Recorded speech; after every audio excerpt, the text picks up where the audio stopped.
안녕하세요. 공동체 라디오 단원 FM 88.7MHz 심야식물원 박성우입니다. 갑작스러운 폭설로 모두가 당황한 하루를 보내셨으리라 생각합니다.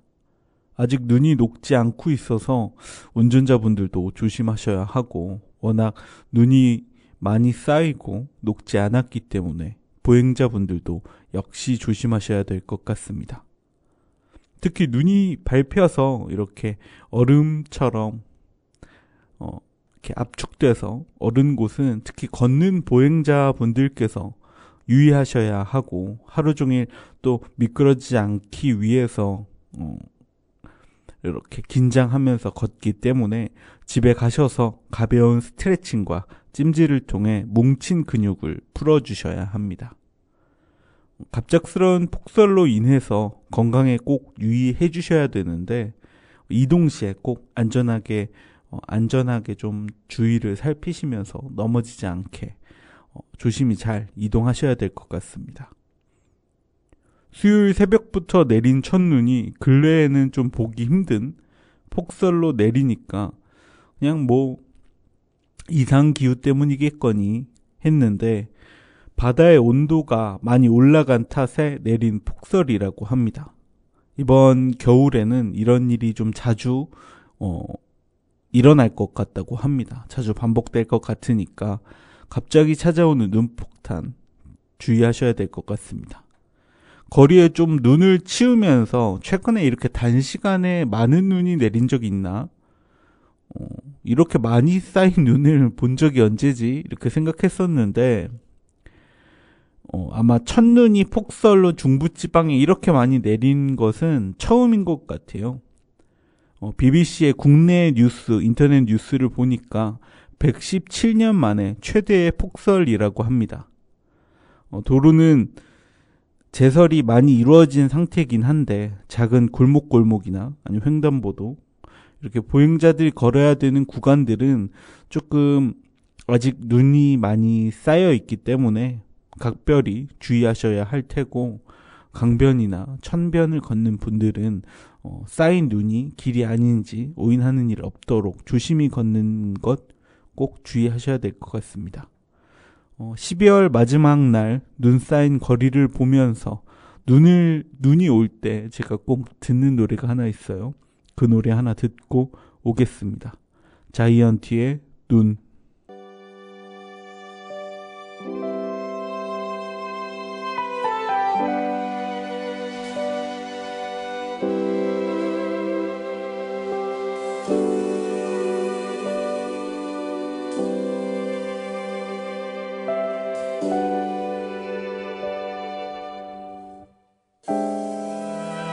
내일 아침 하얀 눈이 쌓여 있었음 해요.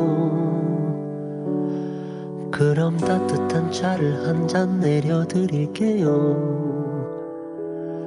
계속 내 옆에만 있어주면 돼요. 약속해요. 눈이 올까요? 우리 자는 동안에 올까요? 그대 감은 눈 위에 눈이 올까요? 아침 커튼을 열면 눈이 올까요?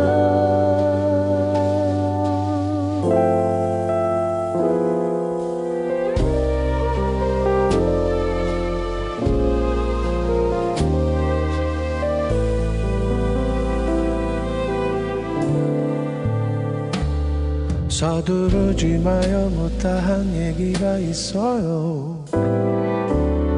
잠이 들고 나면 오늘은 어제가 돼버려요. 계속 내 곁에만 있어주면 돼요. 약속했죠. 눈이 올까요? 우리 자는 동안에 올까요? 그대 감은 눈 위에 눈이 올까요? 아침 커튼을 열면 눈이 올까요?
창밖에는 눈이 와요. 어제 우리 말한 대로 차를 한 잔 내려드릴게요.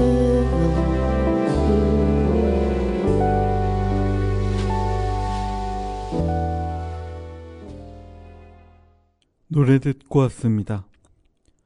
다들 눈이 오면 꽉 막힌 출근길, 길어지는 퇴근길에 눈살을 찌푸릴 테지만 왜 그런 얘기도 있잖아요. 하늘에서 내리는 쓰레기다.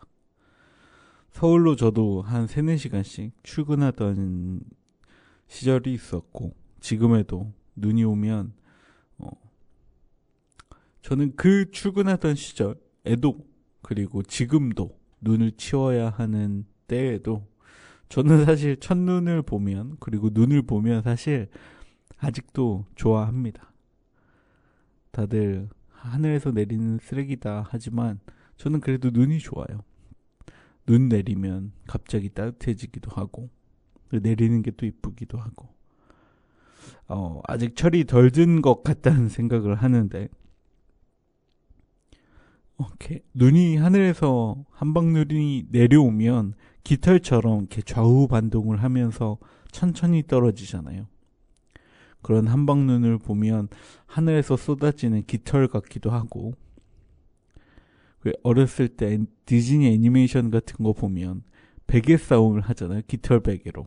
그러면 팡팡 하고 떨어지는 그 거위 깃털들이 눈처럼 표현되곤 했는데 참 어렸을 때 그게 궁금했어요. 그 깃털 베개가. 지금 사실 거짓말처럼 깃털 베개를 베고 자는데 어렸을 때 봤던 그 디즈니 영향인지 그 눈 오는 게 참 그 영화 속 애니메이션 속 그 깃털 같다는 생각이 들어서 참 좋아해요. 그리고 또 내리는 모양이 또 하얀 벚꽃 같아서 즐겁고 기분 좋아집니다.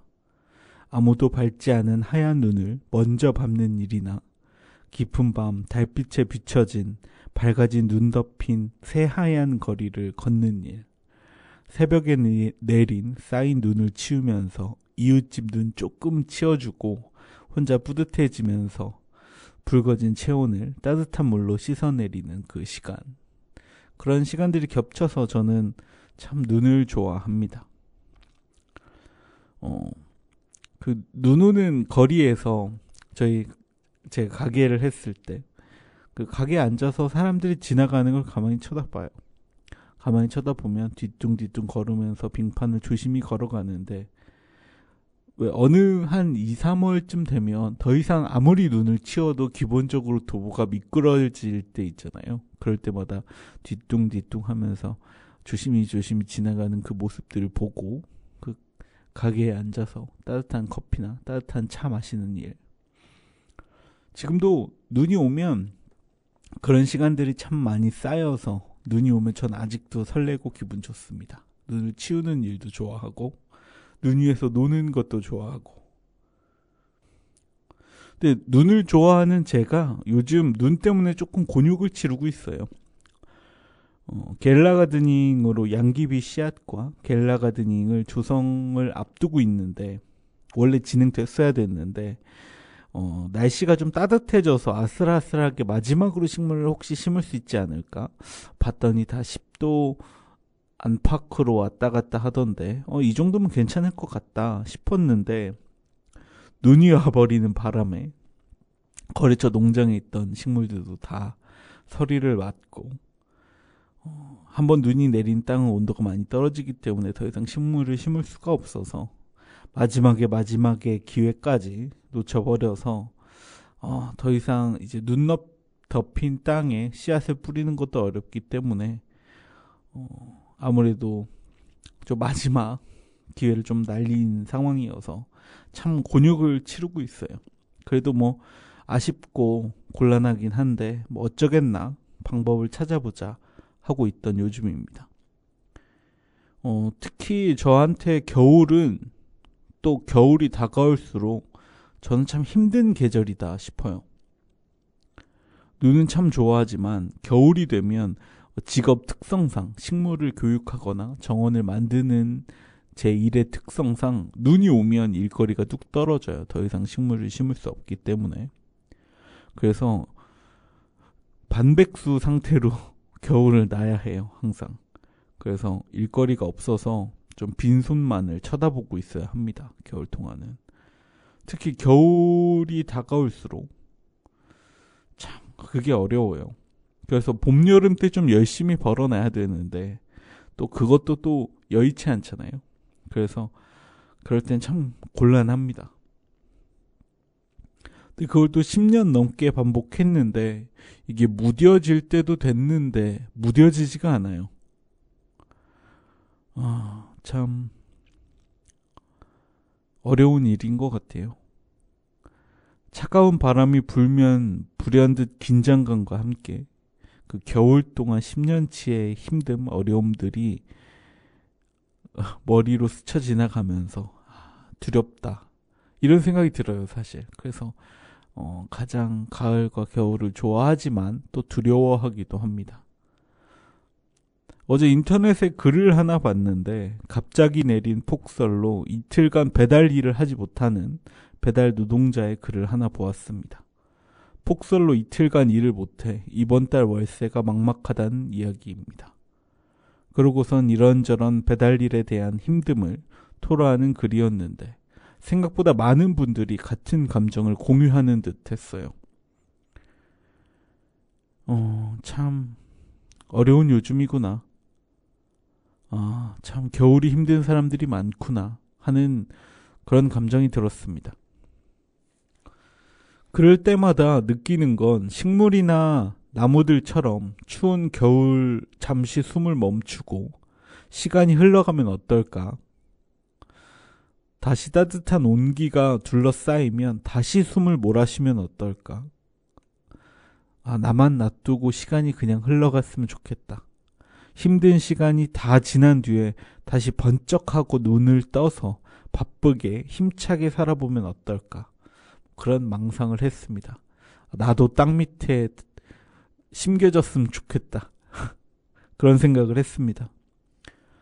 힘든 시간이 다 지난 뒤에 나 번쩍하고 눈을 떠서 다시 바쁘게 힘차게 열심히 살 수 있는 상황이 되면 좋은데 식물이란 녀석이 참 부럽다가도 한편 대견하기도 한 것이 추위를 피해서 도망갈 다리도 없고 눈을 피해서 숨을 지붕도 없는 녀석이 찬바람에 강풍에 눈보라에도 참고 참아내 아무렇지 않게 다시 봄을 맞이하는 식물이 제 눈에는 참 멋져 보였어요.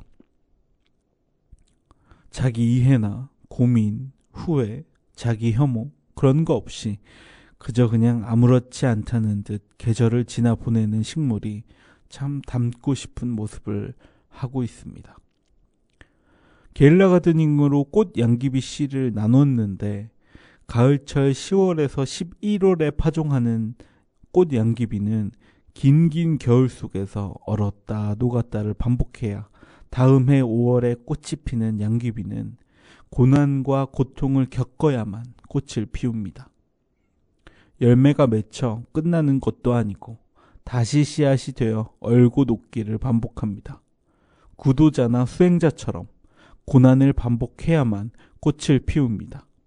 이것이 꼭 삶의 모습 같아서 그게 너무 반복되는 것 같아서 더 이상 몰아술 숨이 없는 것 같아서 조금 지치는 요즘입니다. 저는 일을 하면서 영상을 같이 틀어놓고 하는 걸 굉장히 좋아해요.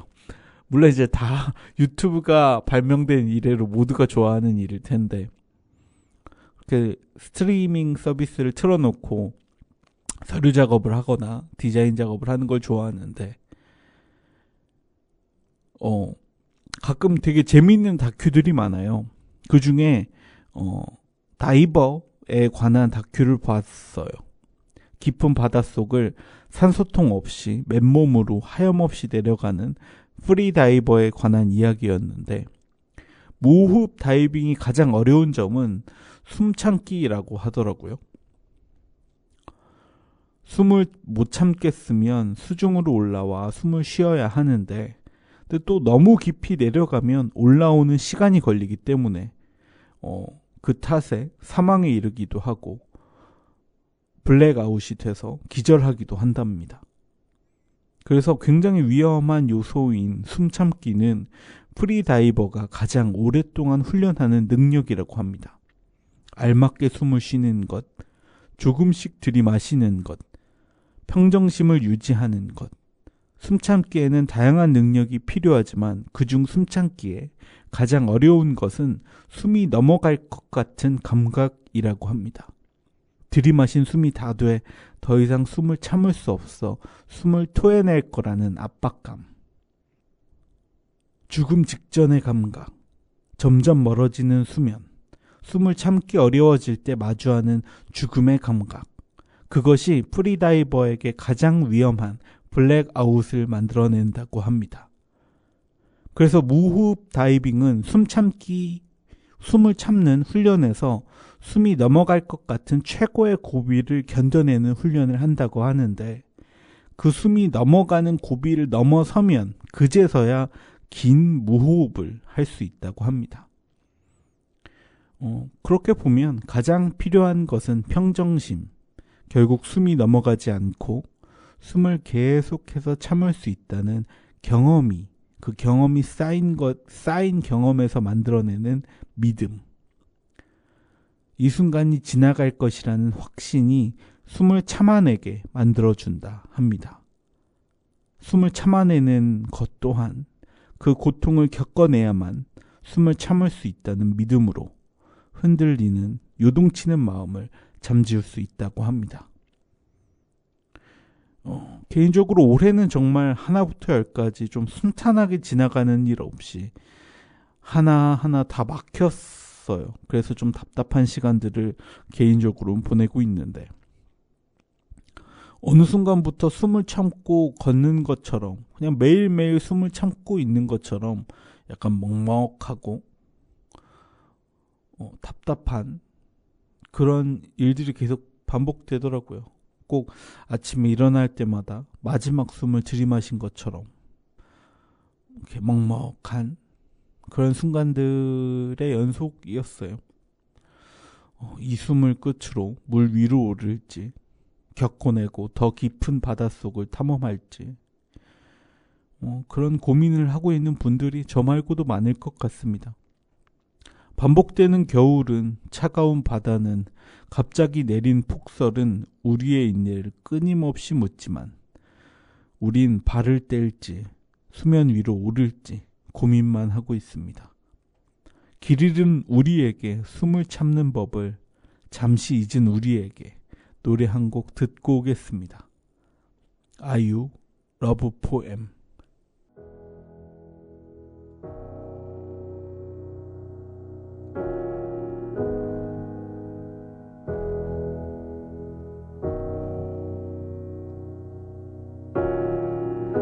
누구를 위해 누군가 기도하고 있나 봐. 숨죽여 쓴 사랑 시간 낮게 들리는 듯해. 너에게로 선명히 날아가 늦지 않게 자리에 닿기를. I'll be there 홀로 걷는 너의 뒤에 Singing till the end. 그치지 않을 이 노래 아주 잠시만 귀 기울여봐. 유난히 긴 밤을 걷는 널 위해 부를게.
노래 듣고 왔습니다.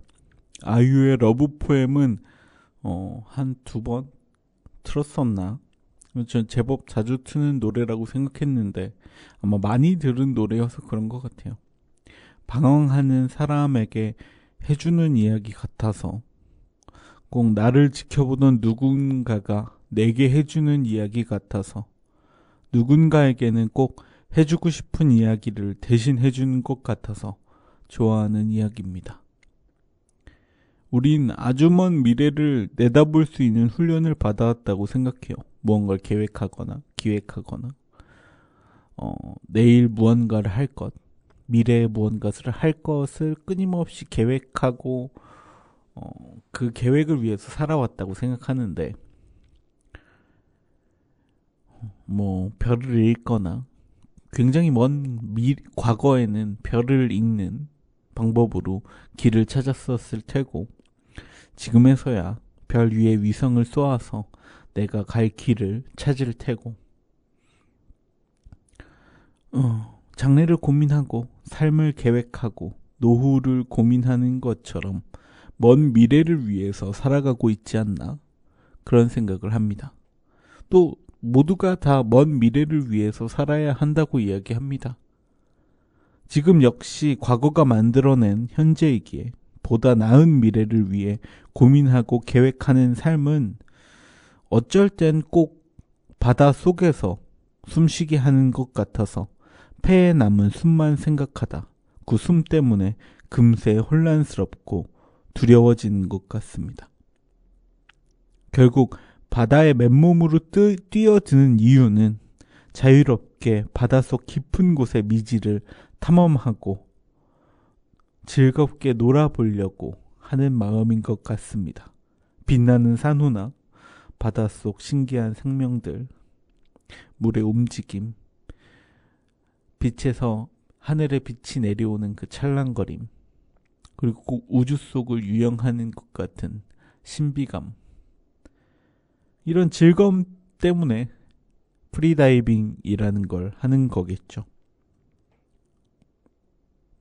우린 잠시 길을 잃은 것 뿐입니다. 잠시 숨 참기가 어려워진 것 뿐입니다. 다시 숨을 참고 바다를 유랑하며 자유로워질 때까지 좀 더 마지막 한숨을 참아내 봅시다. 위로 아닌 위로를, 고백 아닌 고백을 해보는 시간이었습니다. 아까 이야기했었던 양귀비, 꽃 양귀비에 대해서 얘기했었는데, 처음에 제가 계획했었던 건 꽃씨를 뿌리는 직파, 흙 위가 아닌 다양한 부속물이 덮인 흙 위에서는, 이게 직파에서는 씨앗이 발화가 안 돼요. 왜냐면 왜 이렇게 밭 같은 곳에 씨를 직접적으로 뿌리면 흙 위에 이렇게 안착이 되잖아요.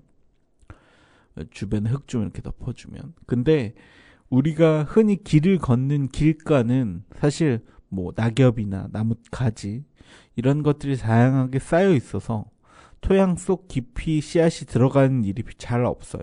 그래서 씨앗을 위에 뿌리려면 꼭 구멍을 내서 그 구멍 속에 씨앗을 넣고 흙을 덮어주어야 하는데, 이게 토양을 다 정리한 다음에 해야 돼서 길거리에 그냥 이렇게 편히 축축축 뿌리기가 쉽지가 않아요.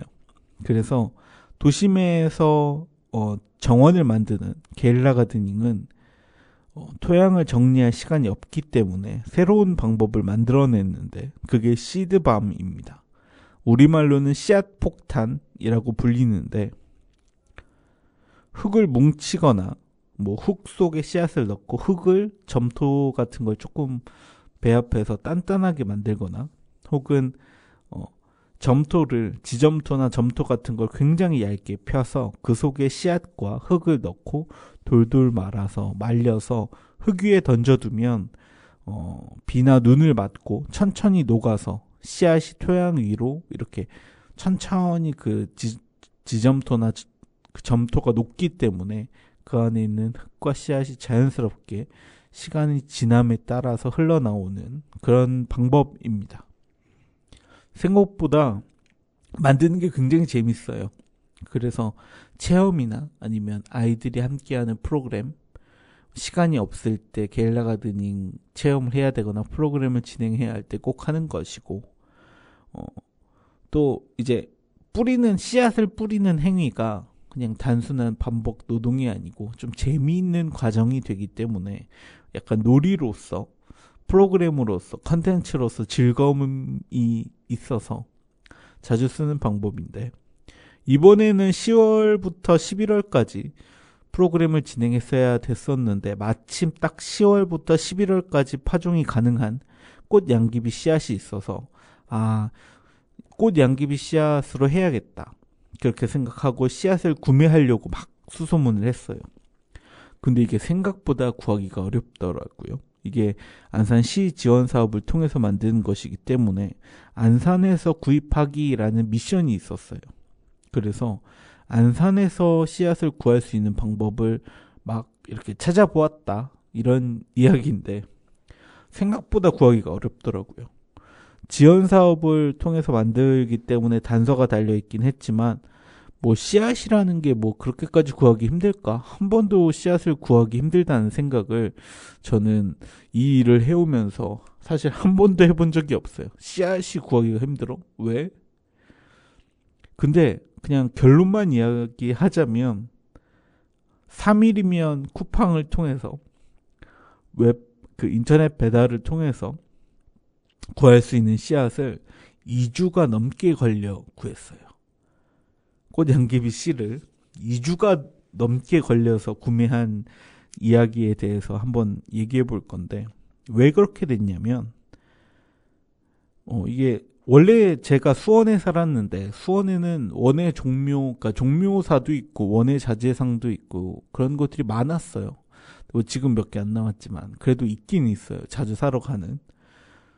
그래서 그냥 모든 도시에 있겠거니 했는데, 그래서 그냥 안산에도 막연히 있겠지 하고 그냥 돌아다녔어요. 인터넷에 검색해보고 돌아다니고 했는데 결론부터 이제 이야기했던 것처럼 2주가 걸렸습니다.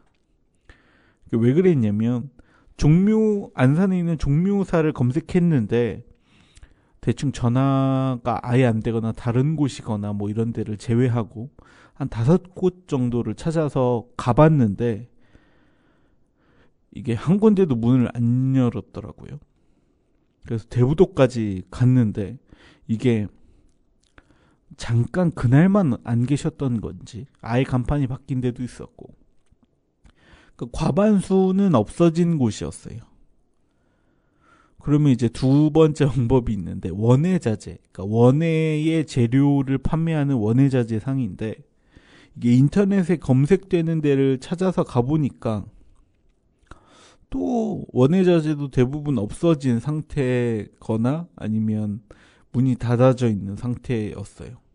그래서 그렇게 하루에 3시간씩 거의 2주 동안 매일매일 찾아다녔어요. 진짜 한 번도 이렇게 씨앗을 구매하기가 어려웠던 적이 없어서 곤란한데, 이게 바로 옆 동네에 있거든요. 근데 이걸 못 사니까, 안산에서만 사야 된다고 하니까 이거 도저히 방법이 없는 거예요. 그래서 이거 전체를 포기해야겠다 이렇게 생각했는데 이게 다이소에는 또 있을 수 있다는 거예요. 그래서 안산에 있는 다이소를 한 6군데 넘게 돌아다녔어요. 근데 또 다 없더라고요. 그래서 이게 진짜 귀신이 고칼 노릇이다. 이게 어떻게 이런 일이 발생했냐 하다가 전에 반월동에서 프로그램 컨설팅을 진행한 적이 있는데 그때 흙을 어떤 작은 화원에서 샀어요.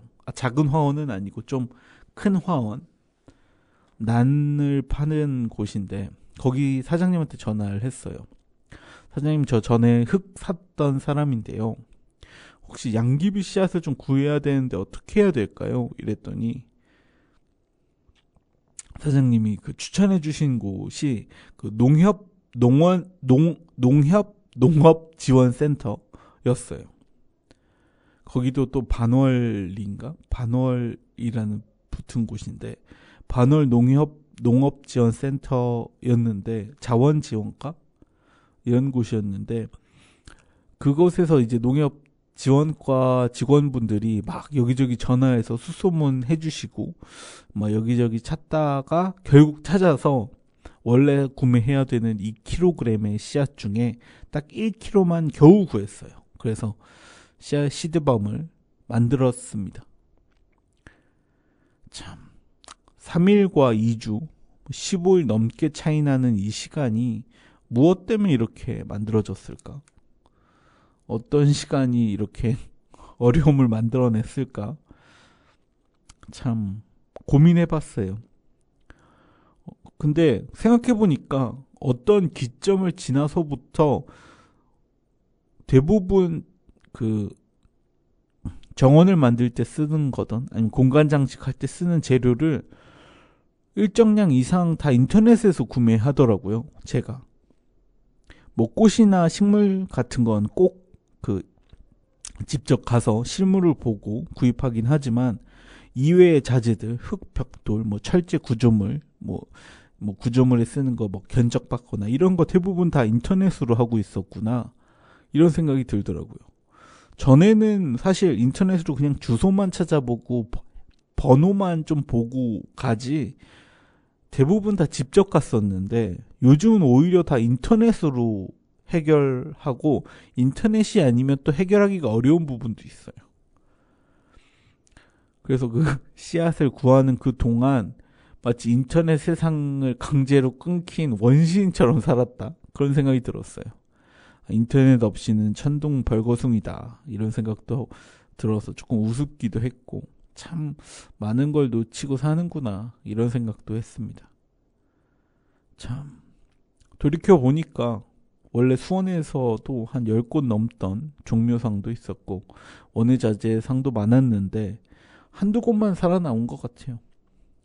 대부분 유통 구조가 인터넷으로 큰 창고를 두고 인터넷에 마켓을 두는 그리고 웹 마켓형 유통 구조를 대부분 갖고 있다 보니까 마진을 적게 남기고 대량으로 구매해서 대량으로 판매하는 창고형 인터넷 마켓이 주를 이루니까 이런 오프라인 실물 마켓이 점점 줄어드는구나. 이게 곧바로 원예부터 찾아오는구나. 이런 생각이 들었습니다. 마침 식물을 눈덕에 못 심으니까 조화장식으로 정원을 게일라 가드닝을 느닷없이 튀어나온 정원의 모습을 조화장식으로 한번 만들어 봐야겠다. 이런 생각이 들어서 거래처에 찾아갔는데 물론 이제 바쁘기도 했고 근데 크리스마스 지금은 완전 크리스마스예요. 조화시장은. 근데 조화의 자재 거래처에서 왜 선생님은 왜 매번 직접 찾아와요? 그러는 거예요. 물론 직접 찾아오는 분들은 소매 고객들이 대부분인 것 같더라고요. 옛날에는 아니었는데. 그러니까 왜 직접 와? 그냥 인터넷으로 주문하거나 전화로 그냥 인터넷으로 보고 전화로 주문하지. 그러시더라고요. 근데 이 얘기를 제가 몇 번 들었었어요. 최근 한 2, 3년 동안. 그러니까 요즘은 다 인터넷으로 구매하는구나. 그런 생각이 들더라고요. 뭐든지 인터넷으로 구매할 수 있는 세상 혹은 인터넷으로만 구매할 수 있는 세상이 와버렸구나. 야, 이거 완전 사이버펑크다. 이런 생각이 들었어요. 그래서 그 찰나에 영상 하나가 머리를 맴돌더라고요. 참 슬픈 영상이었는데 이 일이 일어나기 한 며칠 전에 본 영상이어서 생생한데 어떤 엘리베이터의 모습이에요. 이제 젊은 배달기사와 노인이 대화하는 영상이었고 영상이 찍힌 건 이제 배달원의 캠을 통해서인데 이제 할아버지가 연신 배달기사한테 엘리베이터 안에서 나도 치킨 먹고 싶은데 계속 그 말을 반복하시는 거예요. 나도 치킨 먹고 싶은데 하면서 이제 술을 조금 자셨고 그래서 배달 음식을 계속 이렇게 보세요. 그 번호가 있나 하고 찾아보시는 거겠죠. 근데 이제 배달기사분이 연세가 조금 젊으셔 보여요. 그 젊은 배달원 분께서 이제 좀 이렇게 직접적으로 큰 목소리를 내시면서 계속 다가와서 음식을 만지는 할아버지가 좀 무서웠나 봐요. 그래서 조금 뒷걸음질 치면서 저는 몰라요. 저는 그냥 배달만 해요. 치킨은 어플로 시키셔야 돼요. 어플로. 이 얘기를 계속 반복해요. 그래서 할아버지가 그런 거 몰라. 그냥 나 치킨이 먹고 싶어. 번호를 좀 줘. 번호를.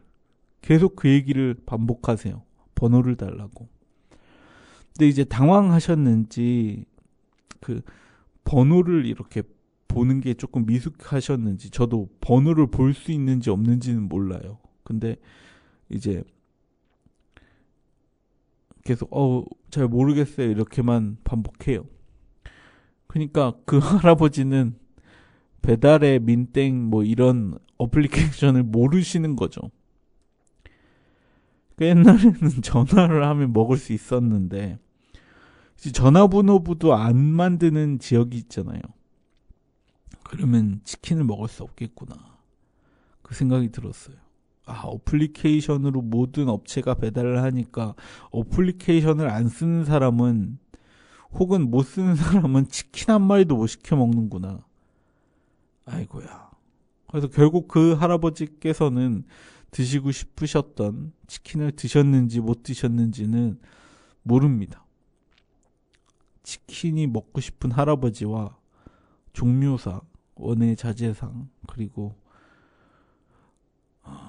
저는 혹은 미래의 저는 인터넷과 모바일리티의 세계에서 좀 벗어난 것 같다. 이런 생각을 했습니다.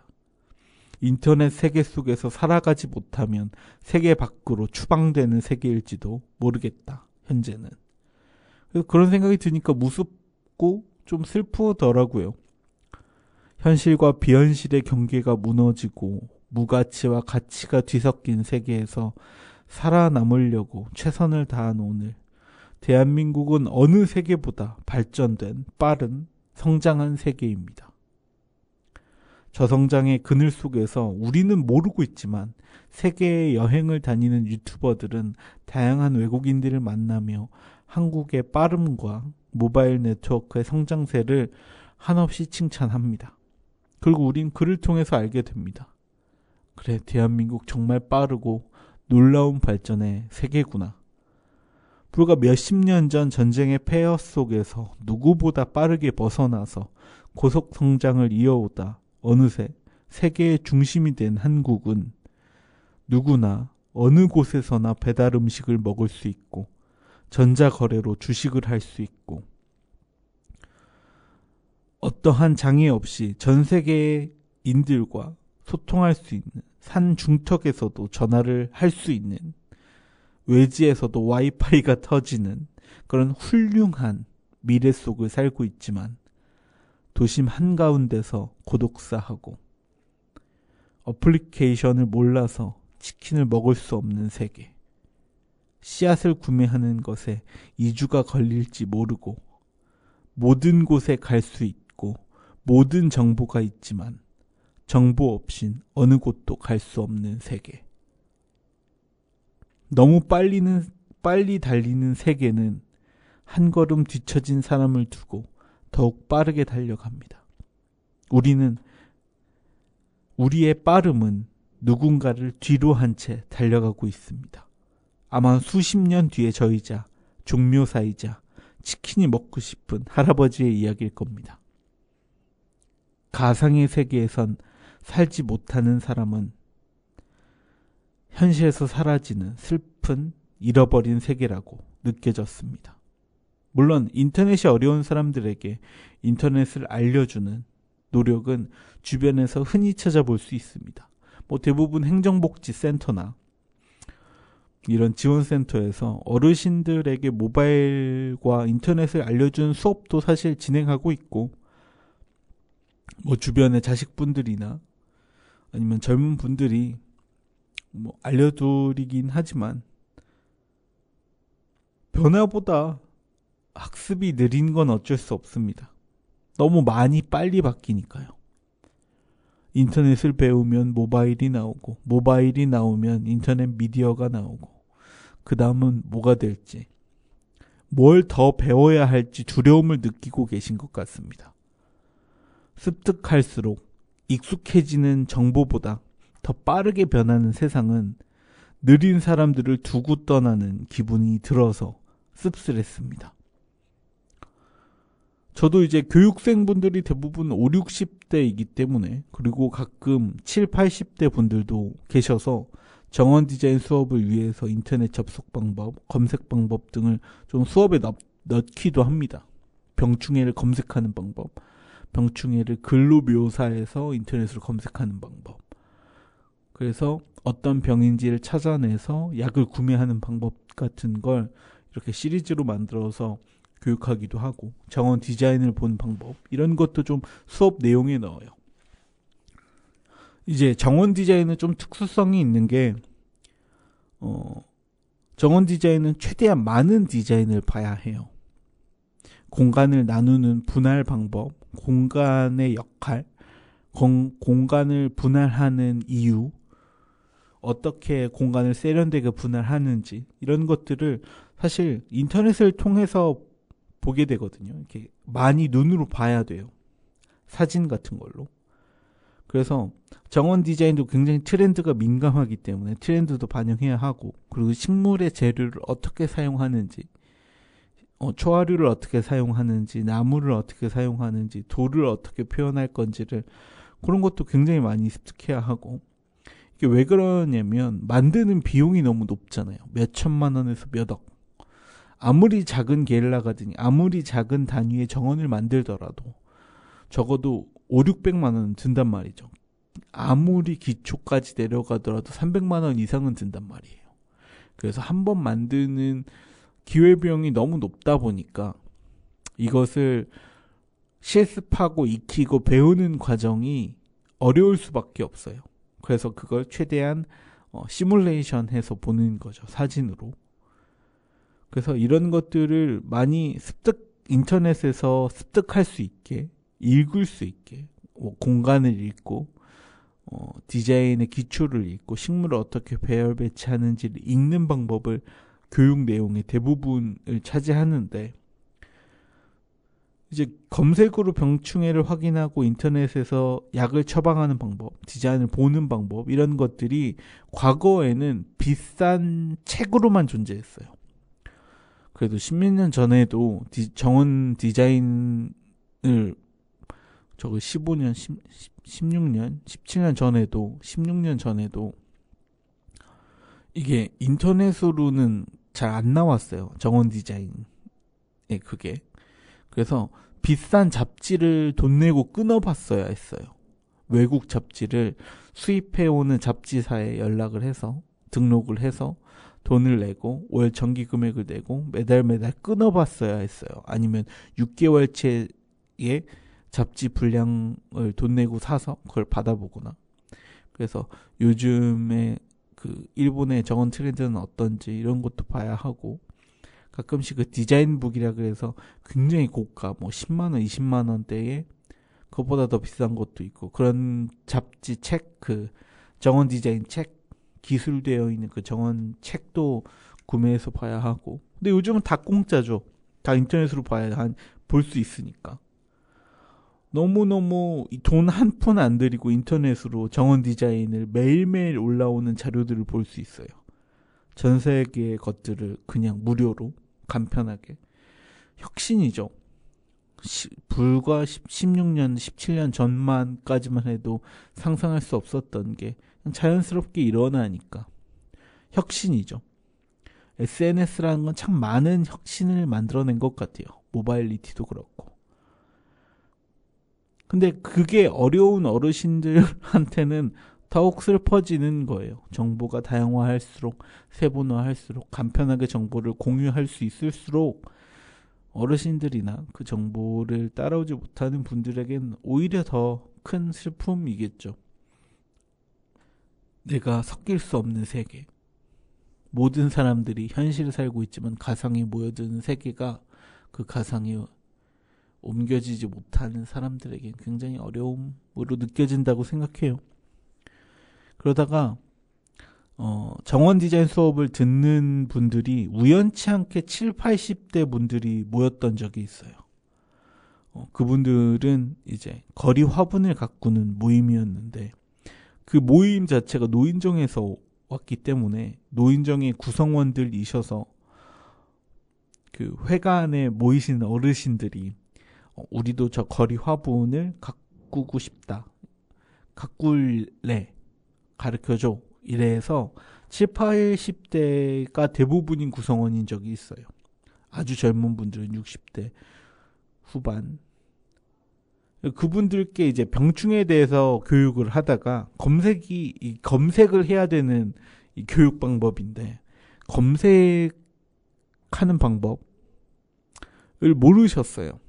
그래서 핸드폰 속에 인터넷을 접속하는 방법부터 검색하는 방법 이런 걸 한 회차 통으로 내어서 그 검색하는 방법에 대해서 교육했던 적이 있어요. 같은 세상을 사는데 참 어려운 일인 것 같아요. 서류의 그런 어려움들, 내가 교육하기에 어려움, 그 정보들을 받아들이는데 어려움, 이런 어려움들을 서로 나눈 탓인지 마지막에는 되게 끈끈하고 참 수업이 마지막 끝날 때는 살짝 눈물도 나고 그런 먹먹한 시간들이 있었어요. 끈끈하면서 먹먹한. 저는 개인적으로 우정을 나눴다고 생각하는데 아날로그를 지켜가는 분야들도 있잖아요. 끝까지 아날로그화 해야 하는 분야들. 그리고 그런 나라도 있고 참 부럽더라고요. 아날로그를 지킨다는 건 이런 의미일 수도 있겠다. 이런 생각이 들어서요. 같은 세상을 살아도 세계가 다른 것 같다는 착각이 들어서 이 어르신들 뿐 아니고 먼 후에 내가 걱정되더라고요. 참 지금의 어른들이 걱정스럽기도 하고 먼 미래에 나도 분명히 이렇게 될 텐데 나도 어르신들처럼 더 이상 현실의 세계에서 살면서 가상의 세계에 섞이지 못하는 때가 오겠구나. 정보의 불균형이니 정보의 양극화니 이런 고리타분한 말들을 뒤로 하더라도 확실한 것은 정보를 만들어내는 사람들은 뒤에 두고 가는 사람이 없는지 한 번쯤 살펴보았으면 하는 마음이 들었습니다. 그래서 꽃 양귀비를 사러 간 기나긴 여행 이야기를 나눠봤습니다. 참 어려운 일이죠. 내가 알고 있는 것을 남도 아는 것, 그것을 그렇게 만들 수 있도록 노력하는 것들이 어려운 일인 것 같아요.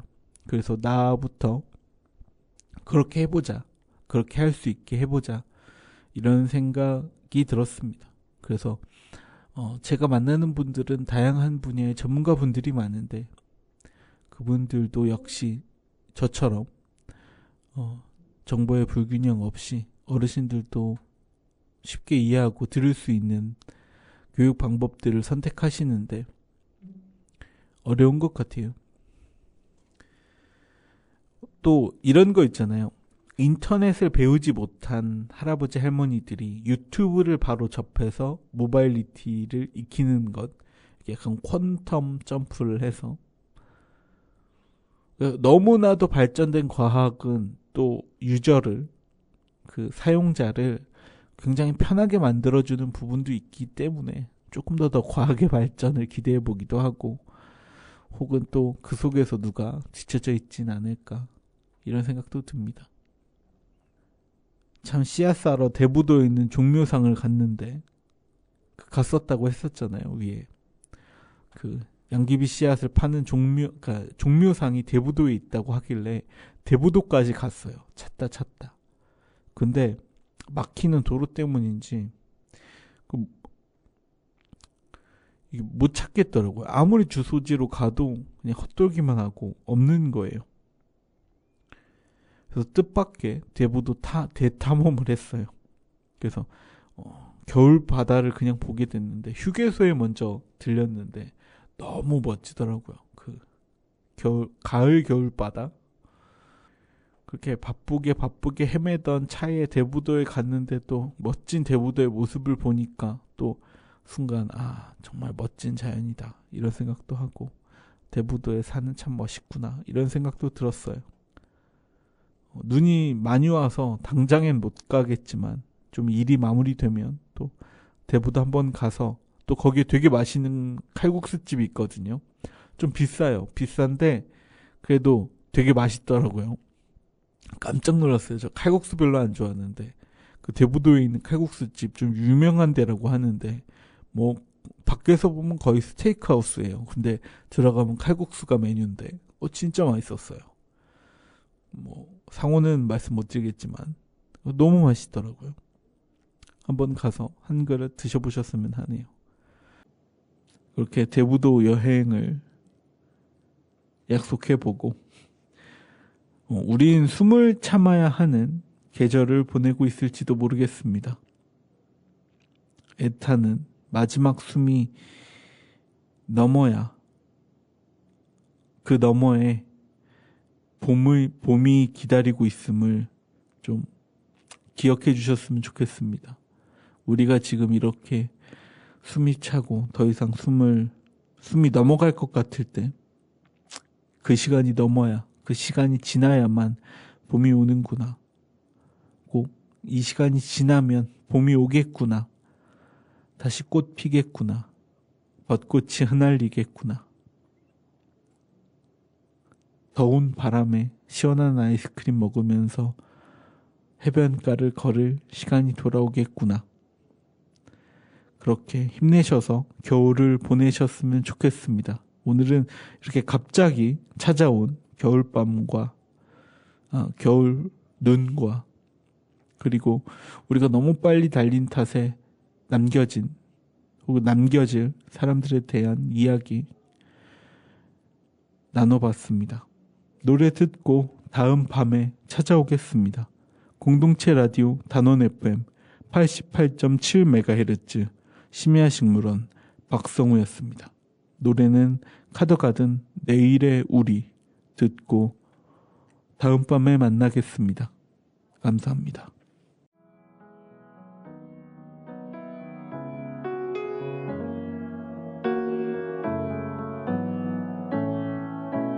어제 시간들은 다 잊어버렸죠. 어쩌면 내게는 좋은 일인 것만 같아요. 나 그대 새로움 보고 싶어 서둘러 걸어요. 시간은 많지 않고 또 지나가지만 중요치 않아요. 내가 원하는 걸 할래요. 바다를 건너서 날아갈래. Tomorrow, tomorrow. 어두운 밤 꺼지지 않는 빛 내게 비춰줘요. 상처로 남겨진 이 길에 작은 내 방 그대의 꿈으로 채울게요.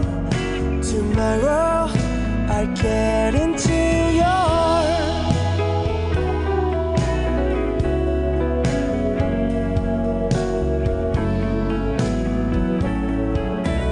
머물렀던 계절을 이제는 보내요. 나 그대 있음에 아무 미련 없이 웃어요. 손을 꼭 잡고서 걸어가면 Tomorrow, tomorrow. 어두운 밤 꺼지지 않는 빛 내게 비춰줘요.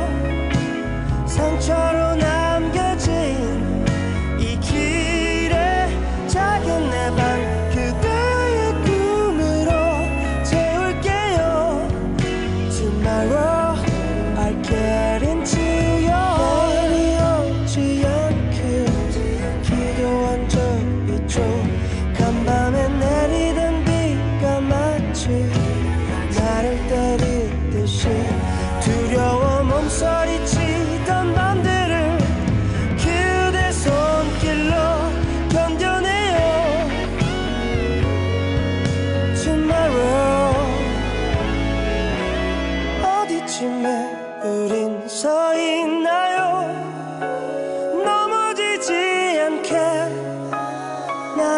붙잡아줘 불 꺼진 작은 내 방 그대의 꿈으로 채울게요 Tomorrow I get it 어두운 밤 꺼지지 않는 빛 내게 비춰줘요 상처로 남겨진 이 길에 두려움은 저 멀리 숨긴 채 달아나요 내일엔 그대뿐 있음에